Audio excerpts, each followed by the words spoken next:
अस्सलाम वालेकुम जी। अब हमने जो टॉपिक डिस्कस करना है दैट इज कंजेनिटली कौन कौन सी एनोमलीज हो सकती है लैरिंक्स में। लास्ट वीडियो में हमने इन्फ्लेमेशन की बात की थी, acute and chronic inflammation of larynx. अब हमने बात करनी है कि कौन कौन से कंजेनिटल लेजेंस हो सकते हैं। तो एक लिस्ट है पूरी, इनको वन बाय वन हम डिस्कस करेंगे। पहले इनके सिर्फ नाम देख लेते हैं कि लेरिंजियोमैलेशिया सबसे कॉमन कंजेनिटल लेजन है जो कि लैरिंक्स में होता है।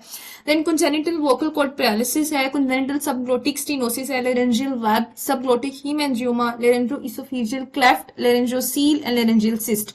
तो पेपर में बाजुकात आपको एज इट इज आ सकती हैं कि हमें बताएं, इन लिस्ट करें वो सारे जो एनोमलीज हो सकती है लैरिंक्स में कंजेनिटली। तो आपने इन सबको फिर नाम वहां पे मेंशन कर देने और अब वन बाय वन इन सबकी डिटेल देख लेते हैं।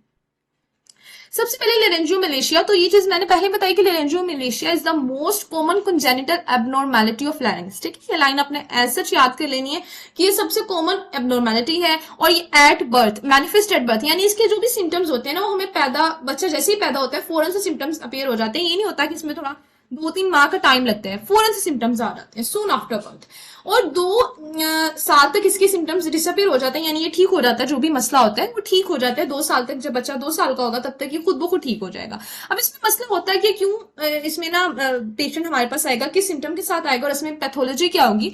तो होता है कि जो सुप्राग्लोटिक लैरिंक्स है ना उसकी फ्लेसिडिटी हो जाती है। अब आपने सुप्राग्लोटिक लैरिंक्स की बात एक्यूट एपिग्लोटाइटिस में भी की थी कि सुप्राग्लोटिक लैरिंक्स में एपिग्लोटिस आता है, एरियो एपिग्लोटिक फोल्ड्स आते हैं, एरिटिनोइड्स आते हैं, ये तीनों चीजें आती हैं सुप्राग्लोटिस में। अब लेरेंजियोमैलेशिया में क्या हो रहा है कि जो सुप्राग्लोटिक लैरिंक्स है ना वो बहुत ज्यादा फ्लैसिड होगी, उसकी एक्सेसिव फ्लैसिडिटी होगी। अब उस फ्लैसिडिटी की वजह से क्या होगा कि जब वो सांस लेगा, इंस्पायरेशन करेगा, तो वो जो सुप्राग्लोटिक लैरिंक्स है वो सक्ड इन हो जाएगा। ठीक है, अंदर की तरफ हो जाएगा, सक्ड इन हो जाएगा, जिसकी वजह से वहां पर एयरवे बहुत ज्यादा तंग हो जाएगा, नैरो एयरवे हो जाएगा। अब जब नैरो एयरवे हो जाएगा और वो बच्चा सांस लेगा तो उसमें आवाज आएगी, स्ट्राइडर होगा। तो उसका मेन सिम्टम स्ट्राइडर ही होते हैं और वो जो स्ट्राइडर है वो रोने पर इंक्रीज कर जाते हैं। जब बच्चा रोता है तो वो स्ट्राइडर बहुत ज्यादा इंक्रीज कर जाता है और जब बच्चे को उल्टा लेटा दो प्रोन पोजीशन में वो ठीक हो जाता है। ठीक है, फिर सांस लेते हुए आवाज नहीं आती।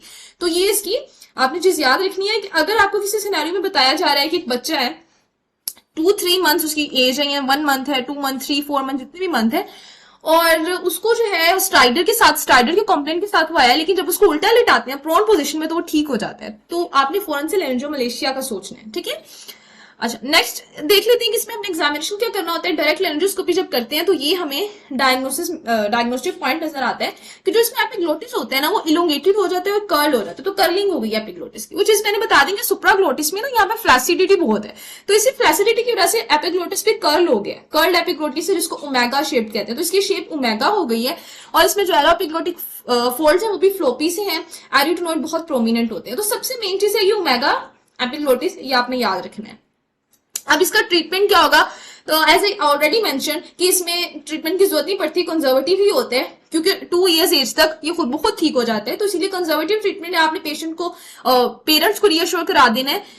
इसके अलावा अगर स्ट्राइडर बहुत सिवियर हो, इसका मतलब होता है कि एयरवे ऑब्स्ट्रक्शन बहुत ज्यादा है, तब हमें ट्रेकियोस्टोमी भी करनी पड़ सकती है। ठीक है, तो ये पहली जो एबनॉर्मैलिटी थी वो लेरेंजियोमैलेशिया थी और ये सबसे ज्यादा कॉमन है और इसको हमने देख लिया। इसका आपको एससीक्यू आने के बहुत ज्यादा चांसेस होते हैं। तो जो चीजें मैंने बताई हैं, जो पॉइंट्स मेंशन किए हैं, वो आपने बहुत अच्छे से याद रखने हैं। अब चलते हैं कंजेनिटल वोकल फोल्ड पैरालिसिस की तरफ। ये दूसरी एबनॉर्मैलिटी है जो लैरिंक्स में हो सकती है। इसमें होता ही है कि ये बर्थ ट्रोमा की वजह से होती है मोस्ट कॉमनली।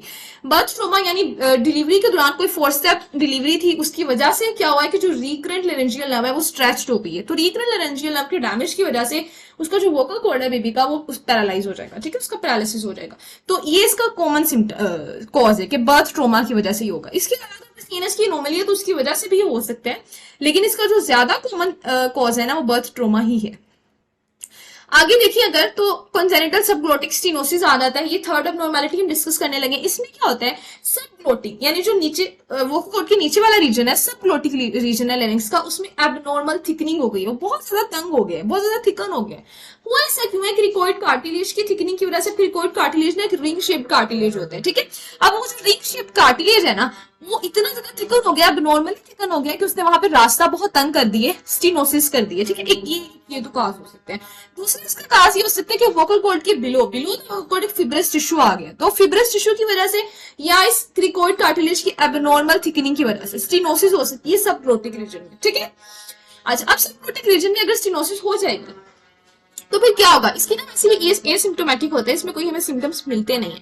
लेकिन अगर उस बच्चे को पहले से सबग्लोटिक स्टेनोसिस था, अब उसको कोई रिस्पायरेटरी ट्रैक्ट का इन्फेक्शन हो गया, अपर रिस्पायरेटरी ट्रैक्ट इन्फेक्शन, फिर इसमें आपको सिम्टम्स मिलेंगे, डिस्निया हो सकता है, स्ट्राइडर हो सकता है, ठीक है। और क्राइस में बिल्कुल नॉर्मल है, लेकिन इसमें डिस्निया और स्टार्टर की कंप्लेन मिल सकती है, लेकिन वो कब होगा, जब उसको अपर रिस्पायरेटरी ट्रैक्ट इन्फेक्शन होगा।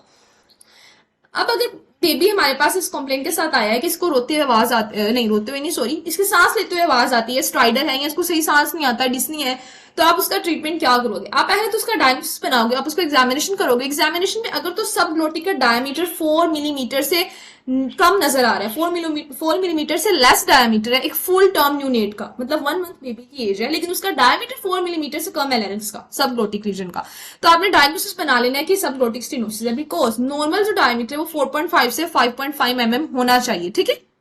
ये तो था फुल टर्म न्यूनेट के लिए। लेकिन अगर आप कोई न्यूनेट प्री मेच्योर है, तो प्री मेच्योर न्यूनेट का नॉर्मल 3.5 mm तक डायमीटर होते हैं, और अगर 3 mm से कम होगा तो फिर हम उसका सबग्लोटिक स्टेनोसिस का डायग्नोसिस बनाएंगे। अब इसमें स्पॉन्टेनियस इंप्रूवमेंट होती है, जैसे जैसे बेबी की एज इंक्रीज होती है,